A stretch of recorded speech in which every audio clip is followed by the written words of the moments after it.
que é a loucura para mim? Loucura é uma coisa que eu aprendo com os meus pacientes. Mas eu acho que eu aprendo mesmo é com todo mundo já. No começo eu esperava talvez aprender mais sobre a loucura com os meus pacientes. E eu costumo dizer assim que tem pessoas que têm tanto medo da loucura, tanto medo, que eles viram psiquiatras, psicanalistas, enfermeiros, né? Eles tentam fazer de uma maneira que fica assim: o louco está ali, olha, eu cuido do louco, então eu não sou louco.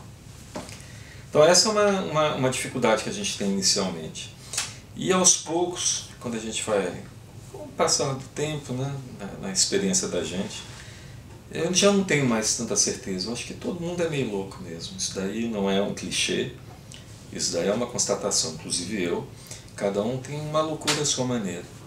Então a loucura deixou de ser para mim, primeiro, um divisor entre eu e você, entre eu e o outro. Talvez quando eu tenha começado a tentar conhecer a loucura, era exatamente pelo medo da minha loucura interna. Foi assim que eu comecei há 30 anos. Ninguém vira psicanalista impunemente.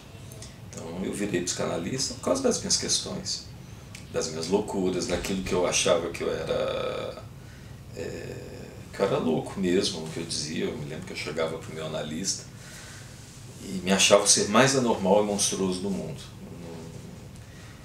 Eu falava, eu não sei o que eu estou fazendo aqui. Eu nunca me esqueci a minha primeira sessão de análise, a primeira vez que eu fui a um analista. E aí eu cheguei na sala de espera e tinha uma pessoa muito alterada. Então eu, estudante de medicina, cirurgião, chego, eu vejo aquela pessoa realmente, visivelmente alterada, enlouquecida. Olhei aquilo e fiquei pensando, se ele está aqui, esse não é o meu lugar. Meu medo era esse, eu não sabia assim.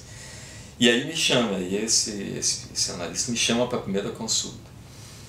Aí eu subo, completamente perturbado por esse encontro na sala de espera com essa pessoa louca, que devia ser talvez paciente de algum outro analista ali que estava na sala de espera.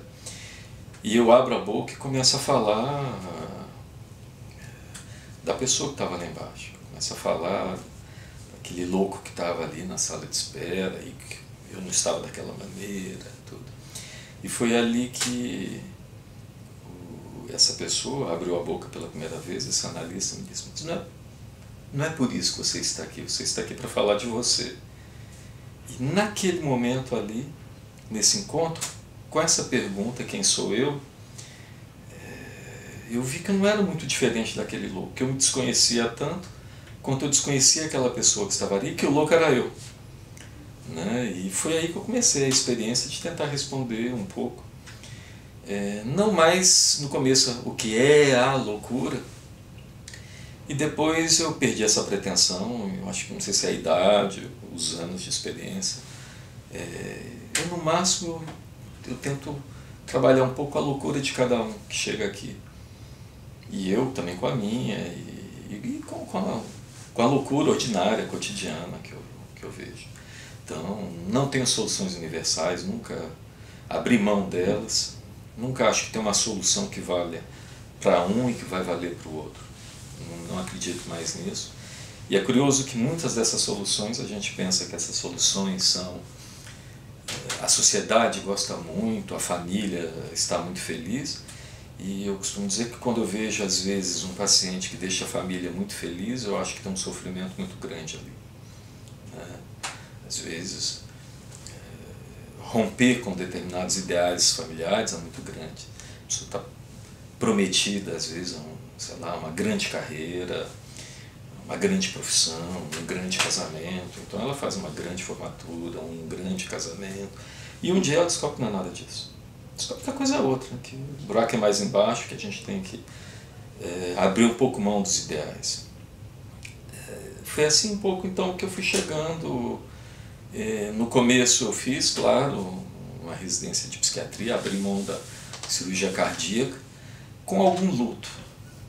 Porque quando eu era médico de UTI, era muito mais interessante.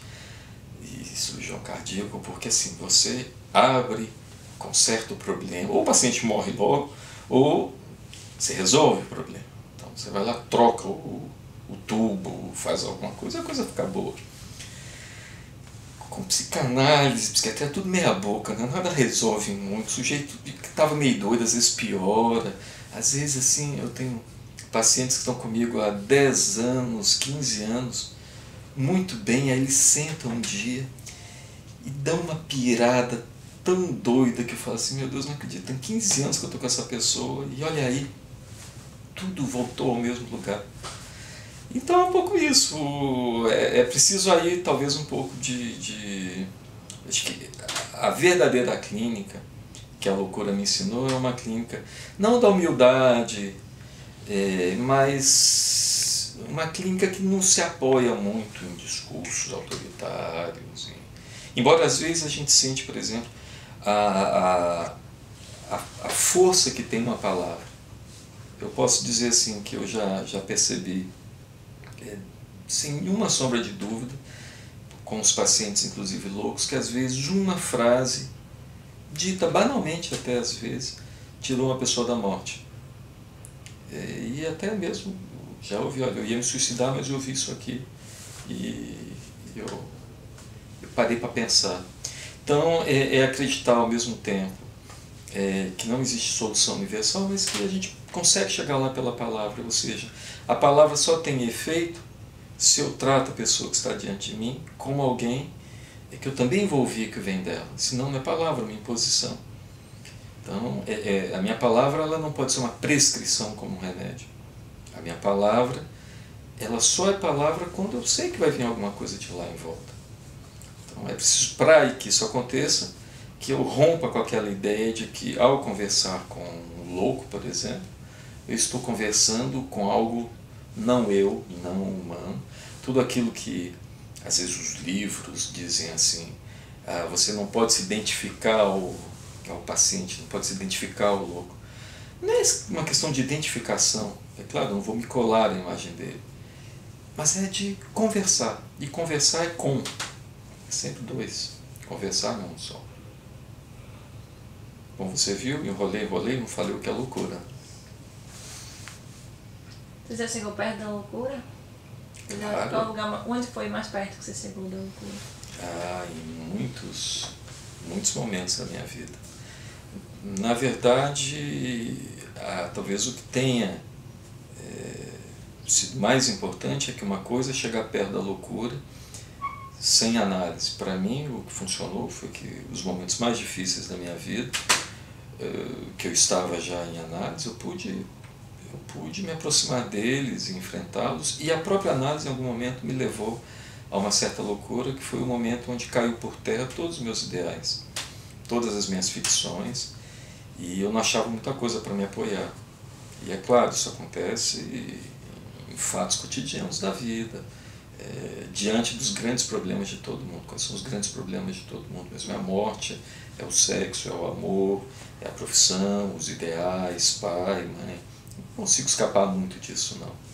Pequenas adições que sempre podemos ter e que às vezes nos sequestram, né?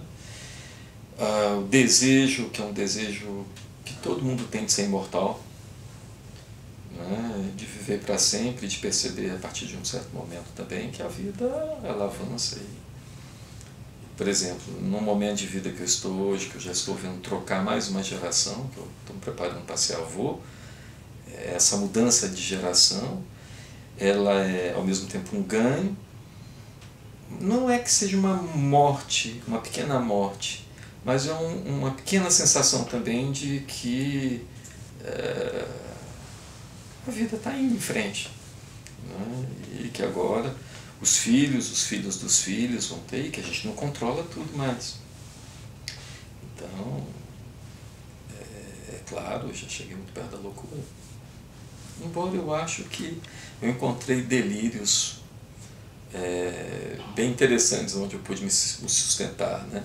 Quais são eles? Quais são minhas crenças? Eu tenho minhas crenças, né? Eu não sou uma pessoa religiosa, eu sou uma pessoa ateia, mas eu acredito, por exemplo, no desejo, das pessoas, que as pessoas conseguem, quando desejam, fazer muito mais do que, né? Então, eu tenho uma crença na psicanálise, eu acredito realmente que se você der um espaço para que as pessoas criem algo, uma solução para o buraco que é a vida delas, que vai ser possível isso. Então, sobretudo, eu acredito na capacidade do outro de inventar. Isso é uma crença, como tudo, né? Não deixa de ser, não é uma religião, mas é um ofício que depende da crença.